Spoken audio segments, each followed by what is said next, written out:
Hello student, welcome to creative tuition class. Student video लेके आए वो है बीए प्रोग्राम और सेमेस्टर फर्स्ट और सेमेस्टर सेकंड की दोनों के लिए है। और जो बुक है आपकी वो है पर्यावरण विज्ञान व्यवहार में सिद्धांत। तो ये बुक का नाम है पर्यावरण विज्ञान व्यवहार में सिद्धांत।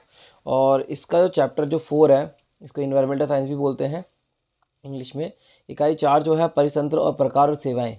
इसका ये चैप्टर जो है इसमें आपको बताऊंगा परितंत्र। इससे पहले आप परितंत्र के बारे में पढ़ चुके हैं, परितंत्र क्या होता है, ठीक है, और उसकी अवधारणाएं क्या है, तो ये सारी चीज़ें पढ़ चुके हैं। अभी पढ़ेंगे इसमें परितंत्र क्या है, इसके प्रकार और सेवाएं। तो यदि क्वेश्चन आता है प्रकार क्या है तो उनके बारे में आप लिख सकते हैं कि ये प्रकार है, मतलब इसमें 2 प्रकार से, और वो 2 प्रकार कौन कौन से हैं वो मैं आपको बताऊँगा और शॉर्ट तरीके से बताऊँगा। इनके जो पॉइंट्स हैं वनों के प्रकार भी, उनके बारे में भी अलग से क्वेश्चन आ सकता है। तो कैसे क्वेश्चन आएगा कैसे नहीं आएगा सब मैं इस वीडियो में आपको बताऊंगा। तो स्टार्ट करने से पहले यदि आप इस चैनल पर नए हो और आपने इस चैनल को सब्सक्राइब नहीं किया है तो प्लीज़ चैनल को सब्सक्राइब करें और बेल आइकन का बटन भी दबाएं ताकि जो भी वीडियो आते हैं उसके नोटिफिकेशन आपके पास जल्द से पहुँच सके। तो जो इकाई 4 है परितंत्र और प्रकार सेवाएं, तो इसमें सबसे मेन परितंत्र छोटे जल निकायों को लेकर महासागर तक हो सकते हैं और तरह भूमि पर जंगल के एक टुकड़े से लेकर जंगल तक परितंत्र प्राकृतिक या मानव जनित हो सकते हैं। मतलब ये दोनों के लिए हो सकता है, प्राकृतिक जनित भी और मानव जनित भी। और परितंत्र को स्थलीय और जलीय पारिस्थितिक तंत्र में बांटा गया है। तो स्थलीय और जलीय ये 2 प्रकार है इसके परितंत्र के। तो ये आपको याद रखना है कि कितने प्रकार है इसके, 2। तो 2 प्रकार में पहले हम बात करते हैं स्थलीय पारिस्थितिक तंत्र। स्थलीय परितंत्र क्या होता है, पृथ्वी पर विविध प्रकार के स्थलीय परिस्थिति तंत्र मौजूद हैं और जिसमें पहला जो आता है वो है वन परिस्थिति तंत्र। तो स्थलीय परितंत्र में पहला जो आता है वो आता है वन परिस्थिति तंत्र। इसमें पौधे, जानवरों, सूक्ष्म जीवों और उनके निर्जीव पर्यावरण के समुदाय शामिल है और ये सामूहिक रूप से पदार्थों और ऊर्जा का आदान प्रदान करते हैं। तो वन परिस्थिति तंत्र में लिख सकते हैं कि इसमें पौधे, जानवरों और सूक्ष्मजीवों और अनेक निर्जीव पर्यावरण के समुदाय शामिल हैं और ये क्या करते हैं, ऊर्जा का आदान प्रदान करते हैं। वन परिस्थिति तंत्र में अजैविक और जैविक घटक, एक तरह निर्जीव घटक दोनों होते हैं, ये इसमें आपको लिख सकते हैं। और इसमें इसके अलावा भी लिखना चाहते हो तो लिख सकते हैं कि जिसमें तापमान, वर्षा, स्थलाकृति, मिट्टी के गुण आदि जैसे कारक जो हैं शामिल होते हैं। इन अजैविक कारकों से की भिन्नता के कारण वन के जैविक या जीवित घटक भी इस प्रकार के वनों में भिन्न होते हैं, मतलब अलग अलग भिन्न पाए जाते हैं। और नेक्स्ट है जिसमें तापमान, वर्षा, स्थलाकृति आदि ये शामिल है, ये आप लिख सकते हैं। अब आते हैं इसके वन परिस्थिति तंत्र में प्रकार। अब टिप्पणी आ सकती है सदाबहार वन किसे कहते हैं। सदाबहार को मतलब चौड़ी पत्ती वाले वन भी कहते हैं इसको। पर्णपाती वन हो गए, कांटेदार वन हो गए, तो और मैग्रोव वन हो गए, तो शंकुधारी वन हो गए। ये ऐसे वन है जिनके वनों के प्रकार माने जाते हैं, वनों के प्रकार हैं। तो वनों का प्रकार के क्वेश्चन अलग से आ सकते हैं। परितंत्र जो है के प्रकार कितने हैं, वो 2 प्रकार है। पहला जो परितंत्र है और स्थलीय परिस्थिति तंत्र और क्या है जलीय।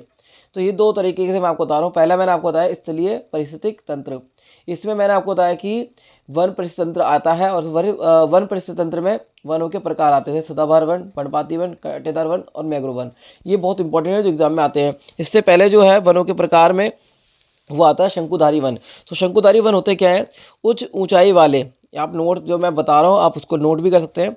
उच्च ऊंचाई वाले हिमालय पर्वत श्रृंखलाओं में पाए जाने वाले ये पहाड़ियाँ साल में कई महीनों तक बर्फ़ पर ढकी रहती हैं और तापमान शून्य के नीचे चला जाता है। और इन जंगलों में आमतौर पर नीचे की ओर झुकी हुई शाखाओं वाले ऊंचे पेड़ होते हैं ताकि शाखाओं से बर्फ़ फिसल सके। और शंकुधारी वन में सुई जैसी पत्तियां जो है वाले एक पेड़ होते हैं, मतलब ये आप इसमें एक्सप्लेन करके लिख सकते हैं। अब आते हैं चौड़ी पत्ती वाले वनों की संख्या। तो ये इसमें बोलते हैं इसको सदाबहार वन भी कहते हैं इसको।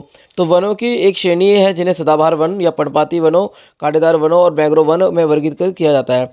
सदाबहार वन जो है पश्चिमी घाट और उत्तरी पूर्वी भारत और अंडमान निकोबार द्वीप समूह में पाए जाते हैं।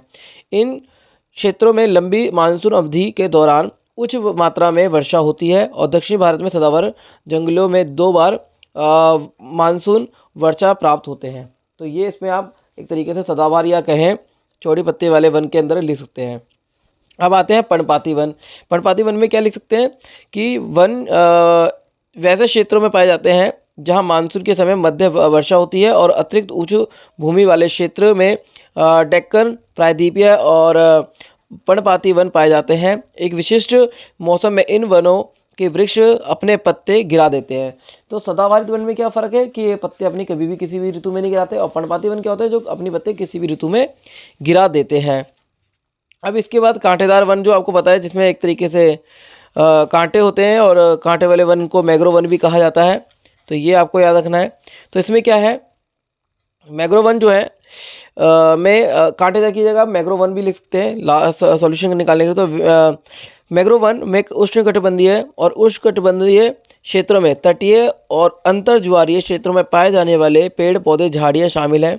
ये सभी पेड़ कम ऑक्सीजन वाली मिट्टी वाले इलाकों में उगते हैं, जहाँ धीमी गति से बहने वाले जल में महीन तलछट जमा हो जाती है। मैंग्रोव वनों में जड़ों का घना जाल होता है, जो जल के ऊपर खंभों पर खड़े पेड़ों के आभास देता है। तो ये आप इसके अंदर लिख सकते हैं। अब दूसरा जो है वो इसका है, पहले मैंने बताया कि जलीय परितंत्र का आता है वन परितंत्र। अब इसके जो सेकंड पार्ट है, मतलब सेकंड जो है वो है आपका टुंड्रा परिस्थितिक तंत्र। यह उत्तरी अक्षांशों में पाए जाने वाले जहां मौसम के अनुसार बर्फ पिघलती है, और इस तंत्र में वर्षा कम होती है, और आर्कटिक टुंड्रा में सर्दियों में मतलब सर्दियां जो है लंबी और गंभीर होती हैं। तो ये आप इतना लिख सकते हैं। तो इसका ये है शॉर्ट है, मगर ये जो है वन परितंत्र ये ज़्यादा एग्जाम में आता है। इसका सदाबहार वन, पर्णपाती वन, ये क्वेश्चन काफ़ी रिपीट होते हैं। इसके अलावा आता है घास के मैदान। ये इसका एक तरीके से स्थलीय परितंत्र का थर्ड पार्ट है। भू दृश्यों के एक विस्तृत विविध जहां बिखरे वृक्षों के साथ घास प्रजातियां का प्रभुत्व होता है, उसे घास या मैदान कहते हैं। जहाँ पर लंबी लंबी घासें होती हैं उसको एक तरह घास परितंत्र कहते हैं। इसके अलावा जो है नेक्स्ट आते हैं अब जलीय परितंत्र। अब परितंत्र के दो प्रकार में दोबारा बताता हूँ, स्थलीय और जलीय। स्थलीय वाले तो मैंने आपको एक्सप्लेन कर दिया। स्थलीय वाले में से वन परितंत्र के बारे में आ सकता है, जिसमें सदाबहार, पर्णपाती वन, मैंग्रोव वन जो मैंने आपको डिस्क्राइब किया है, तो वो लिख सकते हैं। अब आता है जलीय परितंत्र। जलीय परितंत्र में क्या होता है, इसमें क्या होता है, पृथ्वी पर विविध प्रकार के जलीय परितंत्र मौजूद हैं। सामान्य तौर पर जलीय परितंत्रों को लवणता के स्तर पर निम्न रूप में वर्गीकृत किया जाता है। पहले मीठे जल, और फिर इकोसिस्टम या स्थिर जल परितंत्र, और धाराएं, नदियां यानी लॉटिक इकोसिस्टम बोल सकते हैं इसको, या बहता जल। तो इसमें सबसे पहला आता है तालाब परितंत्र। तालाब परितंत्र क्या होता है, तालाब सबसे, इसको आप नोट कर सकते हैं जो मैं बोल रहा हूँ आपको। ये आपका तालाब परितंत्र में क्या लिखना है, तो ये आपका जलीय परितंत्र में आता है। तो तालाब परितंत्र में क्या है, तालाब सबसे छोटे और सरल जलीय परितंत्र का उदाहरण है।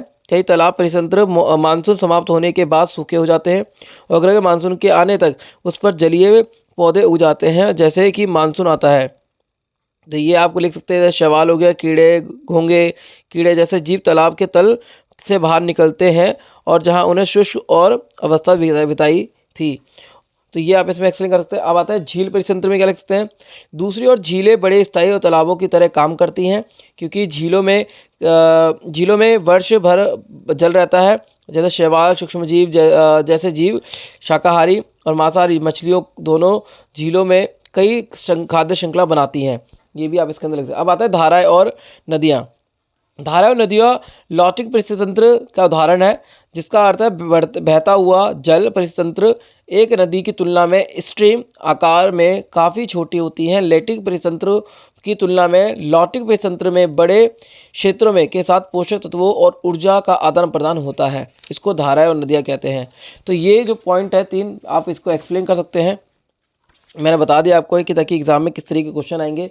तो इसमें क्वेश्चन जो है सबसे मेन कि परितंत्र है क्या, उसके प्रकार सेवाएं। तो उसमें स्थलीय जलीय परितंत्र और आपका दूसरा जलीय। तो पहला स्थलीय जो परितंत्र वो ज़्यादा इंपॉर्टेंट है, और जलीय परितंत्र आता है तो उसमें तालाब, झील, धाराएं जो मैंने आपको बताया, आप उसको एक्सप्लेन कर सकते हैं। तो उम्मीद करता हूँ वीडियो अच्छी लगी, उसको लाइक और शेयर करें। धन्यवाद।